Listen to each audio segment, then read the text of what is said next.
Hello दोस्तों, 10 सितंबर को हमारी अरुणाचल की ऑफिस जो है वो स्टार्ट हो रही है, जहाँ पे हम सिर्फ इंडी वर्ल्ड के लिए ही नहीं बल्कि हमारे कई सारे क्लाइंट चैनल्स के लिए काम करेंगे, creating a lot of job opportunities there. अगर आप इस प्रोजेक्ट में मेरे साथ एज अ पार्टनर और इन्वेस्टर जुड़ना चाहते हैं तो मुझे कांटेक्ट कीजिए इस नंबर पे। और अगर आप मेरे म्यूजिक चैनल एससी म्यूजिक के एग्जिस्टिंग वीडियोस का लाइफ टाइम ओनरशिप और रॉयल्टी हासिल करना चाहते हैं, इसके बारे में डिटेल में जानने के लिए मुझे इस नंबर पे कॉल करें। Hello guys, welcome to Indi World Entertainment. तो आज का जो वीडियो है, इसका जो टॉपिक है वो है इंडिया और फ्रांस के बीच हुई डिफेंस डील के बारे में। प्राइम मिनिस्टर नरेंद्र मोदी जी ने फ्रांस के 2 दिन के विजिट में फ्रांस के साथ काफी सारे इंपॉर्टेंट डिफेंस डील साइन किए और इसी बीच इंडिया और फ्रांस के बीच काफी सारे मेजर वेपन एग्रीमेंट्स भी साइन हुए हैं। वैसे अगर हम बात करें सबसे इम्पोर्टेंट डील्स की, तो भारत और फ्रांस के बीच सबमरीन बनाने को लेकर सबसे इम्पोर्टेंट डील हुई है और भारत ने फ्रांस से सबसे इम्पोर्टेंट डील सबमरीन बनाने को लेकर ही किया है। इससे पहले भी एक बार 2005 में भारत और फ्रांस के बीच एक डील हुई थी और वो जो डील थी वो $3.75 बिलियन की थी। और ये डील भारत के लिए सबसे ज्यादा इम्पोर्टेंट इसलिए है क्योंकि करेंटली इंडिया के पास सिर्फ 18 सबमरीन्स है और इसमें अगर 3 सबमरीन्स और एक्स्ट्रा ऐड हो जाती हैं तो ये हमारे इंडिया के सबमरीन नंबर्स में 16 से 17% तक की इंक्रीज होगी। और इसीलिए ये जो डील है इंडिया के लिए काफी ज्यादा इम्पोर्टेंट है। और ये जो सबमरीन्स है ये फ्रांस की नेवल ग्रुप कंपनीज बनाती है और फ्रांस इन सबमरीन्स को खुद भी यूज करता है और भारत और चिली जैसी कंट्रीज को भी बेचता है। और इसके साथ साथ भारत और फ्रांस के बीच और भी कई सारी डील्स साइन की गई है। वैसे आप सभी को क्या लगता है कि इस डील से भारत को इतना ज्यादा फायदा होगा जिससे चाइना और पाकिस्तान दोनों डर जाए, और क्या चाइना को इसके बारे में चिंता होनी चाहिए? तो चलिए हम सभी ये वीडियो देखते हैं और वीडियो देखने के बाद हम काफी सारे इंटरेस्टिंग कमेंट्स भी पढ़ेंगे।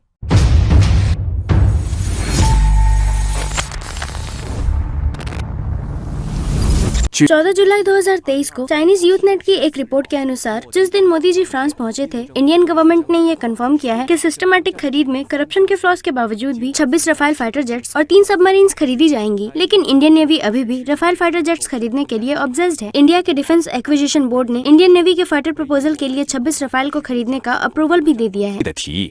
रिपोर्टेडली भारत और फ्रांस ने पेरिस की आने वाली विजिट के दौरान मोदी जी से मुलाकात की और 26 रफाल एम फाइटर जेट्स खरीदने के लिए एग्रीमेंट साइन किया है। 2016 में इंडियन एयरफोर्स और फ्रांस एक समझौते पर पहुंचे। इंडियन एयरफोर्स 7.8 बिलियन यूरोस तक की रकम हासिल करने की तैयारी में है। फ्रांस से 36 रफाल फाइटर जेट्स खरीदे गए। एक रफाल की एवरेज प्राइस 200 मिलियन यूरो से भी काफी ज्यादा है। इस पर मोदी जी ने भी साइन किया था जब वो फ्रांस गए थे। ऐसा लगता है कि मोदी जी को बड़े बड़े ऑर्डर साइन करने की लत लग गई है। इसके अपने पक्ष और विपक्ष है। इसका फायदा ये है कि लॉजिस्टिक सपोर्ट की वर्सेटैलिटी बढ़ गई और ये इंडिया की परचेस सिस्टम में भारी खामियों को भी दिखाता है। एस्ट्रोनॉमिकल ऑफिशियल्स को इसके लिए भारी रिश्वत मिलती है। 2 F-35S के लिए लगभग 250 मिलियन US$ तक की एक्सचेंज की जा सकती है। लेकिन अच्छी बात यह है कि इंडियन नेवी के साथ लॉजिस्टिक शेयर कर सकते हैं। हर कोई रफाल से लेस है और इसमें लॉजिस्टिकल संबंधी परेशानी कम होंगी। इंडियन नेवी ने पास्ट में MiG-29K को सिर्फ इसलिए चुना क्योंकि एयरफोर्स MiG-29K के साथ स्पेयर पार्ट्स और ट्रेनिंग की समानता और इंडिया के Rafale aircraft life cycle maintenance cost per भी जोर दिया। परचेस कॉस्ट से 2 गुना है। इंडियन नेवी को रफाल क्यों पसंद आया? क्योंकि ऐसा कहा जाता है कि रफाल के ऑप्टिकल सिस्टम का यूज J-20 स्टेल्थ एयरक्राफ्ट का पता लगाने के लिए किया जा सकता है। ये इंडिया के लिए इम्पोर्टेंट है, इसीलिए भले ही प्राइसेस ज्यादा हैं, फिर भी इसे खरीदना चाहते हैं। अनफॉर्चुनेटली रियलिटी ये है कि भारत में रिसेंटली चाइना के साथ यूज नहीं किए जा सकने वाले एयरक्राफ्ट कैरियर्स सी प्लेन्स की संख्या के बराबर है। चाइनीज नेवल फाइटर्स Su-30 के सभी डेरिवेटिव्स हैं और J-15 career based aircraft Indian MiG-29 की तुलना में ज्यादा इक्विप्ड है और बेहतर ढंग से तैयार किया गया है और ज्यादा पावरफुल भी है। इसीलिए जाहिर है कि इंडिया को रशिया के MiG-29K पसंद नहीं है। इंडिया को लगता है कि वेस्टर्न फाइटर जेट्स के कई ज्यादा फायदे हैं।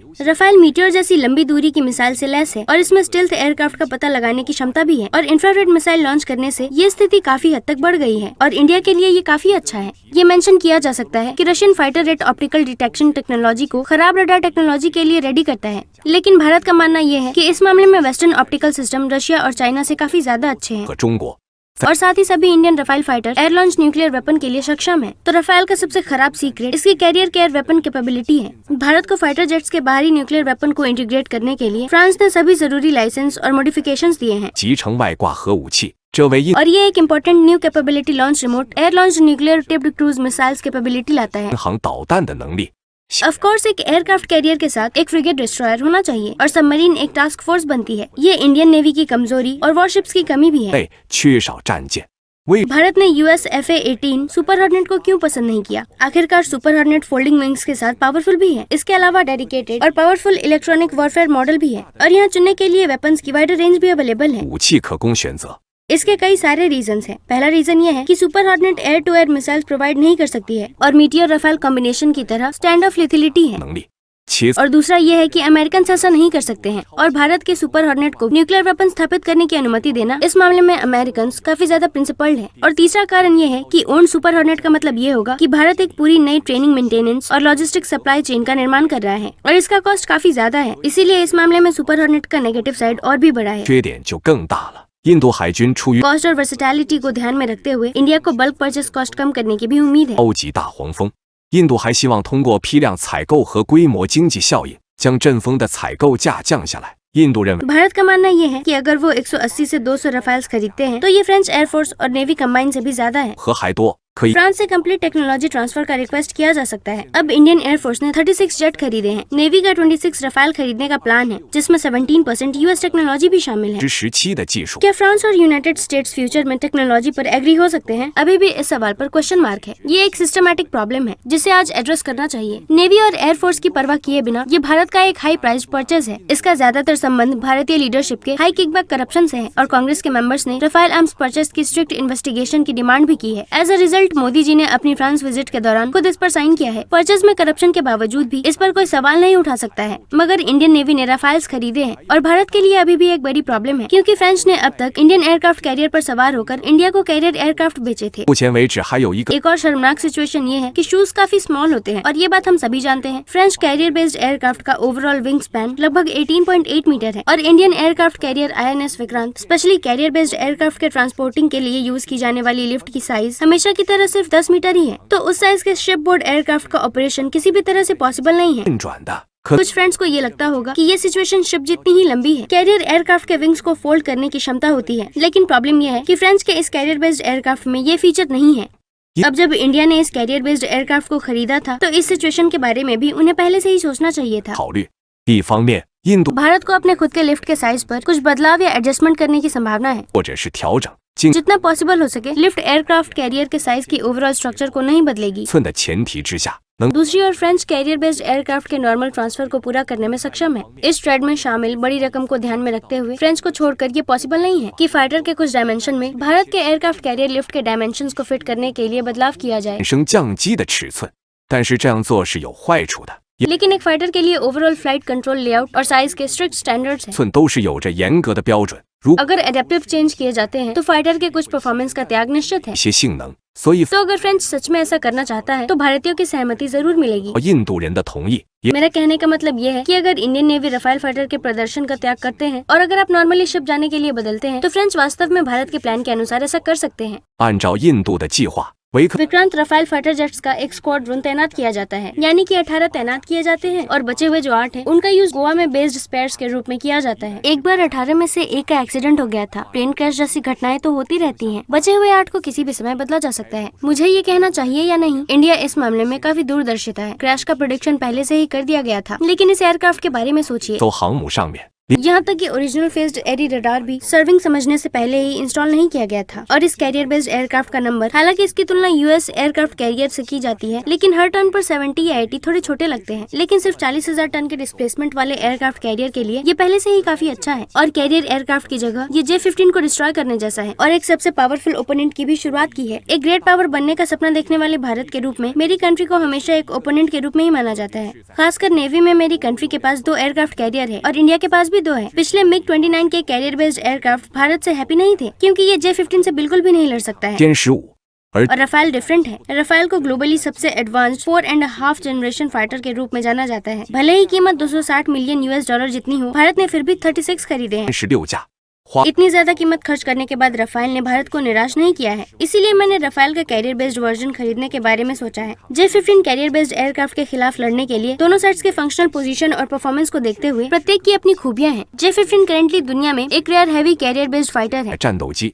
而这 रफाल एक मीडियम साइज मल्टीपर्पज फाइटर है 多功能战机， और इसकी पोजीशन यूएस मिलिट्री F-35 के समान है। और रफाल और J-15 fighter twin engine design का यूज कर रहे हैं। ये फाइटर की स्टेबिलिटी और सेफ्टी को बढ़ाने की गारंटी देता है। 得到了最大化的保护。 original phased aperture radar plus से इक्विप्ड है। ये एयर टू एयर मिसाइल के मामले में विजुअल रेंज से परे भी हमला कर सकता है। हालांकि एप्लीकेबिलिटी के मामले में भारत द्वारा खरीदा गया रफाल J-15 जितना अच्छा नहीं हो सकता है। और ये भी रिपोर्ट से पता चला है कि भारत द्वारा खरीदे गए गस्ट के सभी बैच सिंगल सीटर वर्जन है। सिंगल सीट वर्जन के अलावा मेरी कंट्री का J-15 career based aircraft J-15 का 2 सीटर वर्जन भी है। ये J-15 कैरियर बेस्ड एयरक्राफ्ट का 2 सीटर वर्जन है। इसे ट्रेनर के रूप में भी यूज किया जा सकता है। पायलट ट्रेनिंग को स्पीड अप किया जा सकता है। बैक सीट पर पायलट स्ट्राइकर के रूप में भी काम कर सकता है और एनिमी पर हमला करने के लिए फाइटर प्लेन पर वेपन को कंट्रोल कर सकते हैं, या currently popular unmanned wingman control drone के साथ मिलकर अटैक स्टार्ट कर सकते हैं और एक फाइटर प्लेन को एक फॉर्मेशन का रोल प्ले करने दे सकते हैं। और J-15 को अभी भी अपग्रेडेड और इम्प्रूव्ड बनाया जा रहा है। करेंटली इलेक्ट्रोमैग्नेटिक इजेक्शन सिस्टम के लिए यूज किया जाने वाला J-15T भी सामने आया है। डिस्पैच एफिशिएंसी के मामले में ये रफाल फाइटर से काफी बेहतर है। ऐसा कहा जा सकता है कि करंट गस्ट ने J-15 को बर्बाद कर दिया है। मेरे सामने ऐसा कहने का कोई फायदा नहीं है। इसके अलावा हमारी कंट्री के पास J-35 फाइटर जेट्स भी हैं। भारत की स्थिति के अनुसार चाहे कुछ भी हो जाए, रफाल कैरियर बेस्ड एयरक्राफ्ट अगले साल तक नहीं आएगा और अगले साल हमारी कंट्री के फुजियान शिप की सर्विस है। ऐसा कहा जा सकता है कि ये सर्टेनिटी है और फुजियान शिप सभी एक साथी के रूप में सर्विस में है। J-35 stealth career based aircraft कैसे नहीं दिख सकता है। भले ही हमारी कंट्री में J-15 फाइटर जेट्स के पास ओपोनेंट रफाल हो, इसे ज्यादा सीरियसली ना ले, क्योंकि हमारी कंट्री में अभी भी जनरेशन डिफरेंस से ज्यादा एडवांस्ड J-35 है। और J-35 जनरेशन डिफरेंस के प्रदर्शन के मामले में ऐसा कहा जा सकता है कि ये सभी डायरेक्शन में गस्ट को बर्बाद कर सकता है। इलेक्ट्रोमैग्नेटिक कैटापल्ट एयरक्राफ्ट कैरियर पर स्थापित होने के बाद कॉम्बैट पावर डबल हो गई है। भारत सिर्फ एक रफाल फाइटर पर निर्भर होना चाहता है। अपनी कंट्री से आगे सोचना अभी भी थोड़ा मुश्किल है। वैसे भी मुझे यूनाइटेड स्टेट्स से कुछ F-35 इंपोर्ट करने होंगे।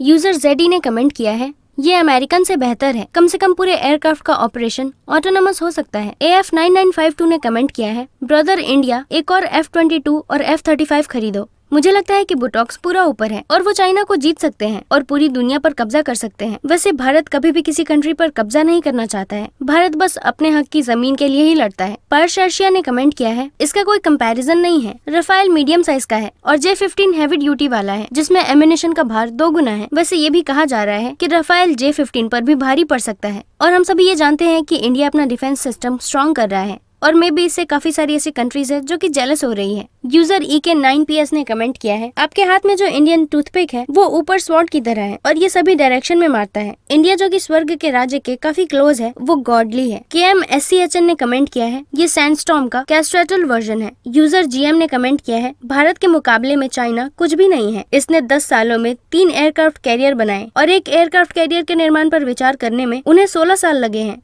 और ऐसा सिर्फ इसीलिए है क्योंकि इंडिया 5th जनरेशन की मशीन्स नहीं बना सकता है। Chinese water stable J-20 generation dam कोई बड़ी बात नहीं है और दूसरों के जो डैम है वो एक दिन से भी कम समय में टूट गए। फास्ट आयरन बुल को टक्कर देने के टेस्ट में फेल हो गया। ये फ्रांस और अमेरिका के लिए कोई शर्म की बात नहीं है। यूजर WV5NV ने कमेंट किया है, राइट विंग और मिड डॉट को देखिए। भारत ने ये कहा कि उन्होंने दुनिया के नंबर 1 को मॉडिफाई किया है। रोड्स ने कमेंट किया है, रफाल अच्छा है मगर ऐसा माना गया है कि इंडियन सॉफ्टवेयर इक्विपमेंट्स और पायलट्स के साथ MiG-19 भी इसे मात नहीं दे सकता है। श्याम कैमवा ने कमेंट किया है, जस्ट किडिंग। मुझे लगता है कि ये अभी भी संभव है कि गस्ट को लिफ्ट पर एक एंगल पर रखा जा सकता है, फॉर एग्जांपल 30 डिग्री पर। लेकिन अगर आप ऐसा कर सकते हैं तो ऊपर और नीचे की ओर जाने में थोड़ा ज्यादा टाइम लगेगा। पैकमैन MAH ने कमेंट किया है, एडवांस्ड फाइटर का इंडिया पर कोई भी एडवांटेज नहीं है क्योंकि इंडिया भी मशीन प्ले करेगा। यूजर XI4 ने कमेंट किया है, क्या लैगिंग चिप का मतलब ये है कि रडार को पीछे रहना होगा। इंडिया का फ्रांस के साथ ये जो डिफेंस डील है, इसमें भारत ने काफी सारे एडवांस्ड फाइटर जेट्स को भी खरीदा है। इससे आने वाले समय में पता चलेगा कि भारत को इससे कितना ज्यादा फायदा हुआ है। KR डिटेस्ट ने कमेंट किया है,